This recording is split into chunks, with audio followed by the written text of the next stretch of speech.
Ozotangango, Ozokotisango,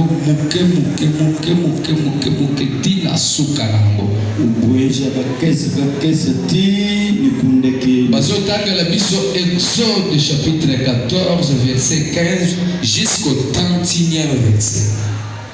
Chimwani sala loboko na yoboye batanga la biso texte na biso. Exode chapitre 14 verset 15 jusqu'au 31e verset. C'est les versets à souka. Dans le nom du Seigneur Jésus-Christ de Nazareth. L'Éternel dit à Moïse. L'Éternel dit à Moïse. Pourquoi tout s'écrit? Pourquoi coller la lissous? Et toi, pourquoi cries-tu vers moi? Ordonne aux Israélites de se mettre en route. De se mettre en route. Quant à toi, lève ton bâton. Tends la main vers la mer. Fends-la en deux et les Israélites la traverseront à pied sec. Obeta na mai epanza pobana Israël bamona ndenge ya kosala nini yako. De mon côté, na côté ngai, je rendrai les Égyptiens obstinés pour qu'ils s'engagent derrière vous. Na kopesa bango motema na makasi ata nyonso na sala mais bala na kaka bili. Alors, je manifesterai ma gloire aux dépens du Pharaon. Na komonisa nguya na ngai likolo ya Pharaon. De toute son armée, de ses chars et de ses hommes d'équipage des chars.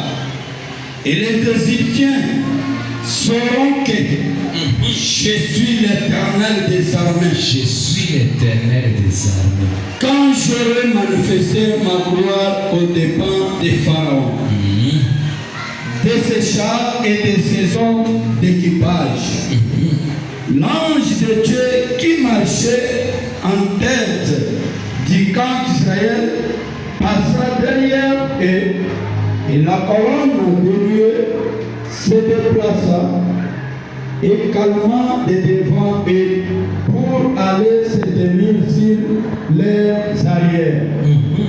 Elle vint se placer entre le camp des Égyptiens et celui d'Israël. D'un côté, elle était obscure, et de l'autre, elle éclairait la nuit. Durant toute la nuit, aucun des deux camps ne s'approcha de l'autre.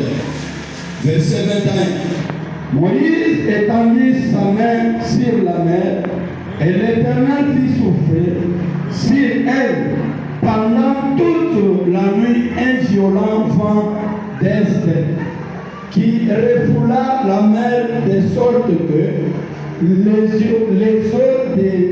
les eaux se fendirent plutôt et que le fond apparut.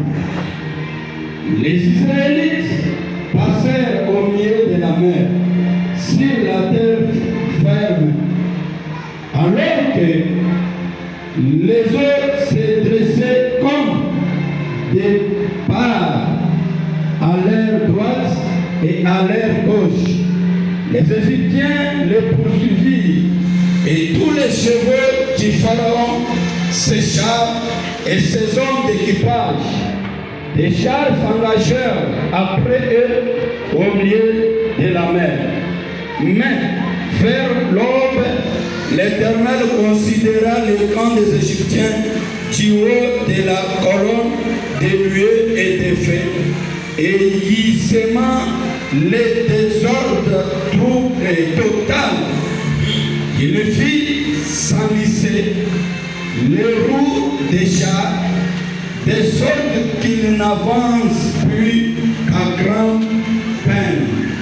Les Égyptiens s'écrièrent: fuyons maintenant devant les Israélites, car leur Dieu, l'Éternel, combat pour et contre nous les Égyptiens. L'Éternel dit à Moïse: étends maintenant la main sur la et que les eaux refluent sur les Égyptiens, sur leurs chars, sur leurs hommes d'équipage. Moïse étendit la main sur la mer et au point du jour, la mer revint en place. Les Égyptiens qui battaient en retard trouvèrent la mer devant eux et l'Éternel les précipita dans la mer. Verset 28. Les eaux refluèrent et couvrirent les chars et les hommes d'équipage de toute l'armée du Pharaon qui s'était engagée à travers la mer à la suite des Israélites. Pas un seul d'entre eux n'en réchappa. Quant aux Israélites, ils avaient traversé la mer à pied sec, pendant que les eaux formaient une muraille à leur droite et une autre à leur gauche. Verset 30. En ce jour-là, l'Éternel délivra Israël des Égyptiens et ils virent les cadavres des Égyptiens étendus sur les bords de la mer. Verset 31 et le dernier. Israël vit la grande puissance que l'Éternel avait déployée contre les Égyptiens et le peuple révéra où loua l'Éternel Dieu. Il y confiance en lui et en Moïse, son serviteur.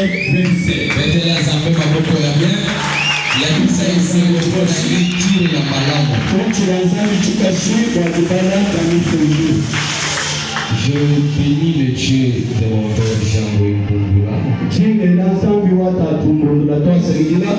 parce qu'il nous a donné le souffle de vie. Je l'ai toujours dit. Qui est dit devant ce Dieu pour persister à la mort, pour persister à tout obstacle, s'il n'est que sa volonté. C'est-à-dire, on est en vie, on a la force parce qu'il a accepté. C'est pourquoi tout le temps il faut les rendre gloire. C'est pourquoi je dis gloire à ce Dieu-là qui t'a protégé et qui m'a protégé.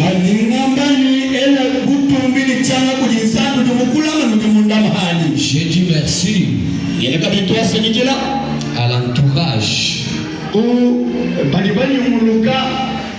Mogireka